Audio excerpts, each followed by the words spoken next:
All right, let's get to the mayor, Comrade Wayne Brown.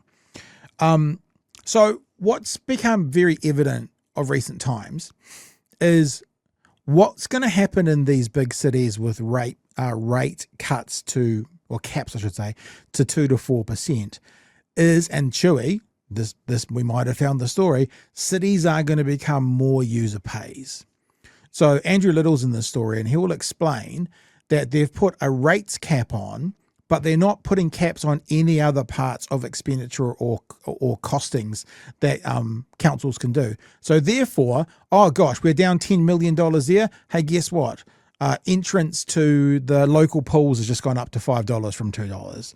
They will start to put costs on more council-used items.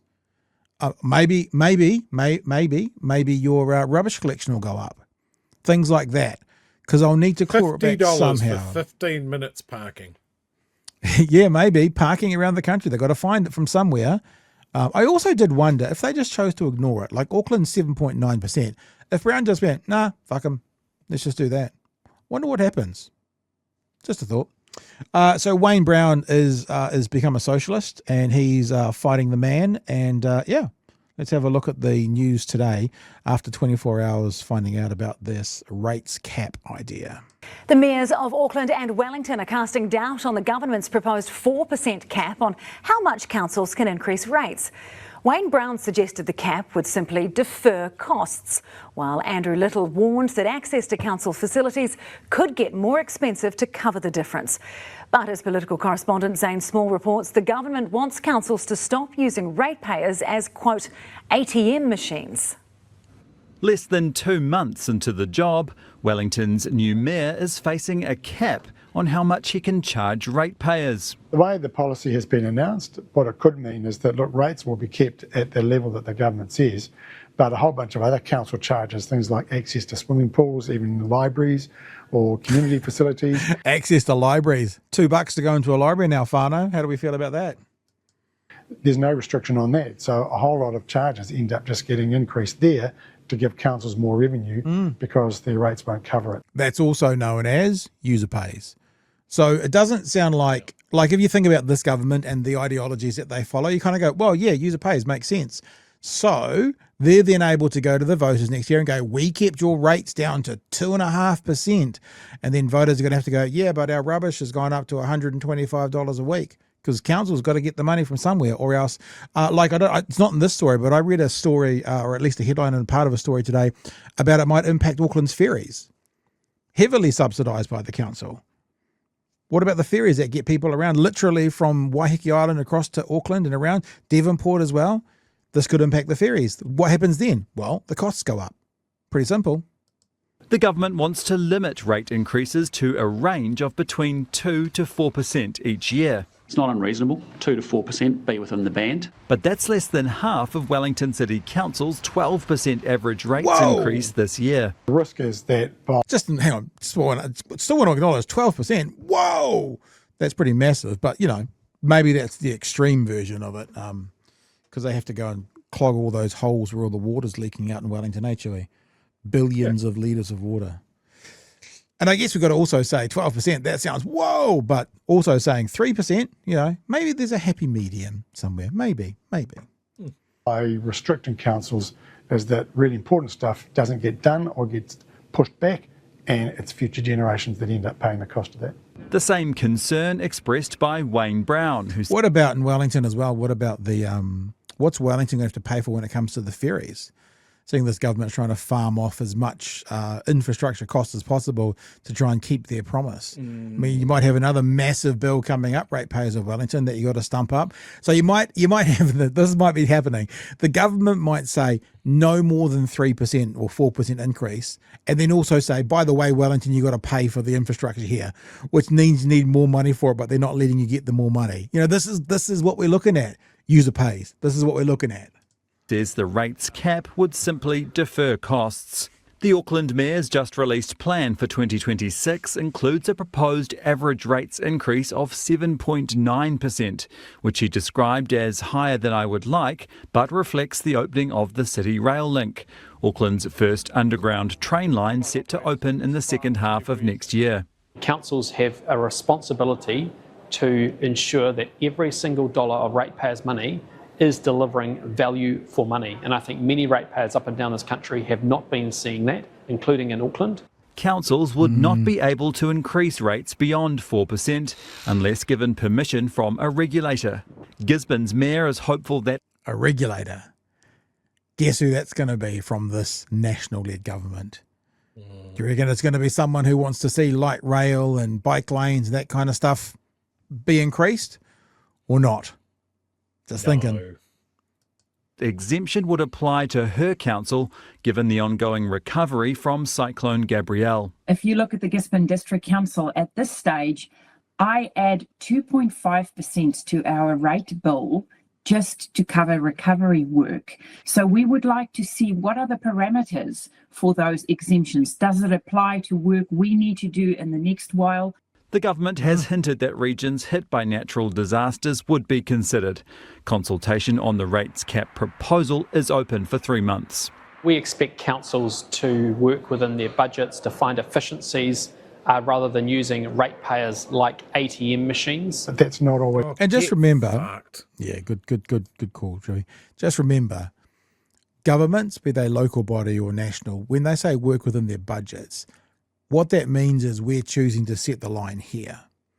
So when it comes to Te Whatu Ora or Wakakotahi or any of those places, the budget that they've got is the budget that the government decides.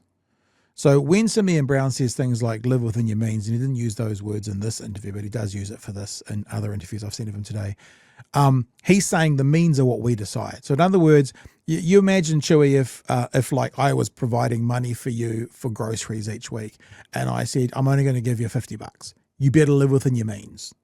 You need more than $50? Nope, live within your means. You know, this is why these ideas around what a budget is and what a government says, it's just what they decide. They can decide any amount they want. I mean, being silly, but they choose to make the budget finish here, and they choose to give $14 billion back in tax cuts, and they choose to give $3 billion to landlords, and they choose to spend $1 billion more on ferries because they're morons, and they choose to give $1 billion of tax breaks to big tobacco, for God's sake. These are all choices. They could choose none of those things, and they could have an extra $20-ish billion to put to things like hospitals or to put to things like, you know, supporting rail in Auckland. They choose not to. And then they tell these, it is kind of like your parents telling the kid, this is your budget for your party. And the kid going, well, I need more. Doesn't matter. This is your budget.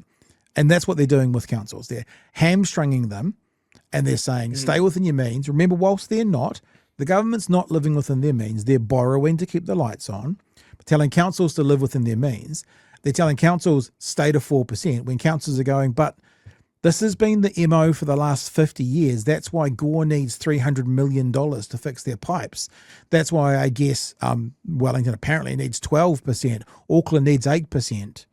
So what you're doing, government, is just making either the ratepayers double pay by having them pay to go to the pools or use the ferries or get their rubbish, right? Or you're saying that these cities are still going to continue to go backwards and still continue to decline in all the things that these councils are supposed to do. I've been talking lots, Chewie. Do you want me to finish this, or have you got something to say? This has only got about 10 seconds. Yeah, finish it. All right, then you can talk, and I'll shut up. But that's not always easy when you're paying for historical underinvestment and underspending on important community facilities. But it's the belt-tightening task set down for councils by the coalition government. Yeah, the belt tightening that they choose. And just remember this when we think about, you know, money that this government spent. And we can be real petty and be like, was it $50,000 on a pavlova up a mountain? I mean, that's not going to make a dent anywhere. But, you know, $50,000. And just remember the promise, one thing before I leave you alone, Chewie, the promise made before the election. We want a government that cares about how every single dollar is spent, because every single dollar the government spends is ultimately a dollar from your pocket. Correct. Chewie. This has been such a strange movement to follow, this whole cap rates now movement that was around for the last local body election. Very organised, very organic grassroots. If you picking up what I'm putting down. And it's just economic vandalism that this government has just picked up and run with. They've jumped on this narrative that some people don't like paying rates. Now, I know that a lot of people are doing it tough. And so hearing about a 10% increase in their rates. Now, I just went to my rates bill. Here in Dunedin, it looks like my rates for a year are $3,500. I don't honestly don't look at it because a council lets us set up an automatic payment over every fortnight or something. Like I do that. If it increases by 10%, then it's $6.80 extra a week. And I just find it really funny that these people will zero in on something like, in my example, a $300 odd increase in price. But we have spoken about the problem with local body politics and how local governments do their funding. And that, of course, no one is going to stand up and go, I like paying rates. Just like on the national scale, I want to be taxed more, please. Nobody is going to do that. But here we have had successive councils stand up and basically bend over for ratepayers groups, which are mainly made of older people that just don't want to pay rates. And they'll get elected in. We saw that here in Dunedin. A whole bunch of people ran on like zero rates increases or keeping it under so much. Like I want that adult discussion about where our rates are going. Like, and so much of what a council can do, depending on who you are, you will just turn around and go, oh, that's a nice to have. I don't think we need to spend money on that. I'm going to use an example here that the government likes to use. Pat, if you want to put up that image for me. This is a new block of toilets that has been built in Wellington. And It's very attractive on the eye, and it's a reasonably big chunk of infrastructure. It's got coloured lights on, Pat. Isn't that good? Yeah, it's cool. It is accessible. And it is open all the time, and it is right in the heart of Courtenay Place in Wellington, which for anyone that's gone to Wellington in the past couple of years just seems to permanently reek of piss. So I think putting a block of toilets in the middle is a really good example. But this gets held up as Wellington Council is just out there fucking willy-nilly spending your money. Now, here's your choice. They have identified that would be a good place for a public toilet. Now, how much extra do you think those coloured lights would have cost? As opposed to having a fucking poured concrete, just plain bare concrete, unattractive toilet block that looked like a German machine gun bunker dropped into the middle of Courtenay Place. Like, this is the thing. This is the thing that councils will do. They will go, like here in Dunedin, like when they did up the main street, they put a children's playground in there. And so people say, why are you putting a playground in there? Because we have kids in this city. Like, I don't have children. I appreciate that the fact that the council in recent years has gone round a lot of the playgrounds that are in the city and done them up and put new equipment in there. Now, I get no fucking benefit out of that. I could run to the ODT and I don't see why my rates are going to basketball hoops when I don't play basketball. You know, that seems to be the attitude. Like, I'm not a big reader. Why do we have libraries? And this is the thing. When councils are left holding the bag on this sort of thing, there is always going to be something that someone doesn't see the value in, doesn't appreciate the fact that they chipped in 0.22 cents in a 3-year budget to a brightly coloured toilet block or not. It's dumb. But here we have just an attack by central government on a big chunk of democracy that we interact with every day that makes our cities and our regions livable. The rubbish collection. Here in Dunedin, where we've had flooding, right? When we had big floods, it was because the drains weren't getting cleared out. And that is one of those things that is not very sexy and very easy to chop out of a budget when you've got a bunch of councillors that have gone, oh, well, you vote for me, you'll get no rates increases. Well, the money has to come from somewhere. And if you expand that out on a bigger scale, the regional councils and the city councils are looking at more frequent and more severe weather events. They're looking at having to do the work and find out what parts of their city are going to be prone to this sort of bullshit more and more as the years increase. You know that it's something you got to plan for. I can remember the headlines from local radio stations and stuff when Dunedin's had a couple of floods, which was, could the cars stop driving through because they were sending wakes into people's lounges. So, you know it's a problem, eh? You know it's a problem. Planning is work. And it seems to be work that this government doesn't seem to put any value in. But yeah, it's SWOTy work where people are looking at graphs and geological surveys. Oh, that house that you just put up is next to my cousin's house. Yeah. And this is unsexy work that is very easy to chop. And when the check has to be paid, we will notice the absence of that work being done.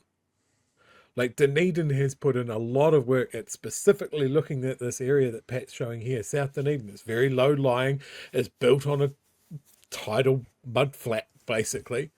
Yeah. And so we just say for people who don't know, basically this is St Clair and St Kilda Beach. This is probably St Kilda, but you basically come water level, and then it comes up over a berm, and then it goes down again to the houses, being below sort of where the water level is of the beach.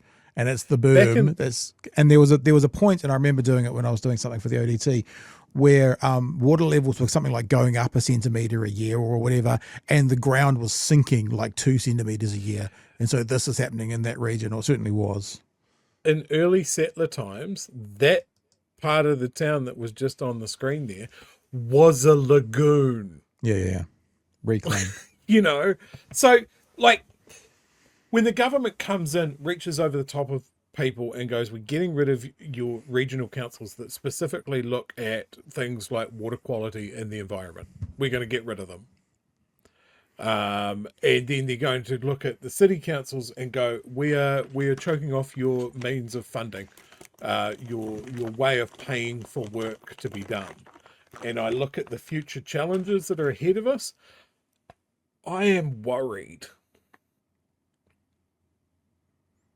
I'm just waiting for the piece of fudge to come up that we just all heard you grappling for.